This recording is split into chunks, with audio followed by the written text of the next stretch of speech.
Perkenalkan, nama saya Amiruddin, dari manajemen B.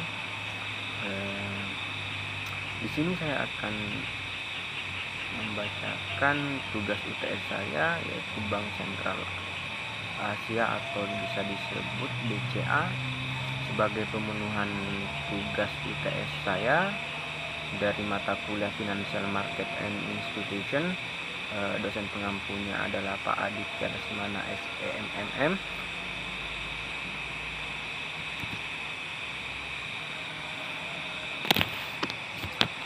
Yang pertama adalah sejarah Bank BCA. Sejarah berdirinya Bank BCA dimulai pada 21 Februari 1957, yaitu Saidono Salim atau yang juga dikenal dengan Lim Xiao Leong merupakan sendiri Bank BCA, namun cikal bakal BCA berdiri terbentuk pada 1955 yang merupakan NF Perseroan Dagang dan Industri Semarang Knitting Factory, lalu kurung pabrik rajut. Setelah beroperasi selama 2 tahun, NF Perseroan Dagang yang Industri mengubah nama dan bisnis perusahaannya menjadi perbankan dengan nama NF Bank Sentral Asia.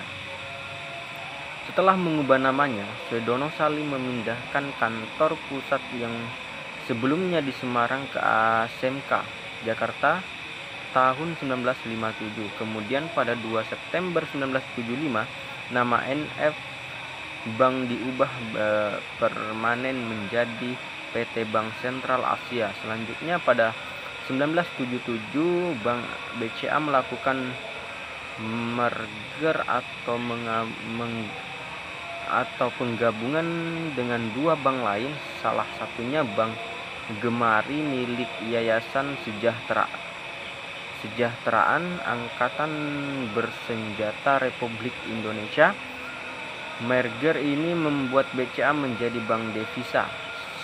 Status bank devisa lalu dimanfaatkan BCA pada 1980-an dengan mengajukan permohonan kepada Bank Indonesia agar mendapat izin mengeluarkan dan mengedarkan kartu kredit atas nama BCA yang berlaku internasional.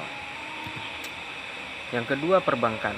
Kebutuhan nasabah dalam bertransaksi perbankan semakin berkembang mengikuti gaya hidupnya. Mobilitas tinggi dan kesibukan yang dimiliki oleh nasabah yang merupakan kaum urban membuat mereka semakin ingin layanan yang fleksibel dan lengkap di mana saja dan kapan saja, bahkan ketika akhir pekan. Yang ketiga, manajemen dana Bank BCA.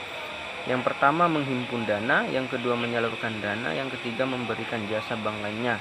Yang keempat, kegiatan menghimpun dana menyalurkan kegiatan pokok perbankan, sedangkan jasa-jasa bank lainnya hanyalah merupakan pendukung dari kedua kegiatan di atas.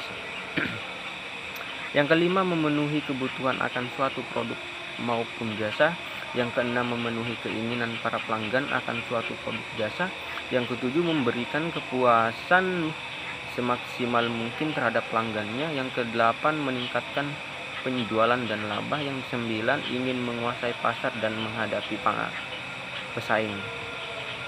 Yang keempat, manajemen kredit Bank BCA merupakan pengelolaan kredit yang dijalankan oleh pihak perbankan meliputi perencanaan, pengorganisasian, pelaksanaan, dan pengawasan, sehingga kredit tersebut dapat berjalan dengan baik sesuai kesepakatan antara pihak dengan debitur. Pengelolaan kredit merupakan kunci utama bagi perbankan nasional agar mampu bertahan dalam persaingan yang semakin ketat serta akan memberikan keuntungan maupun pendapatan sesuai yang diharapkan. Yang kelima, manajemen Bank Indonesia.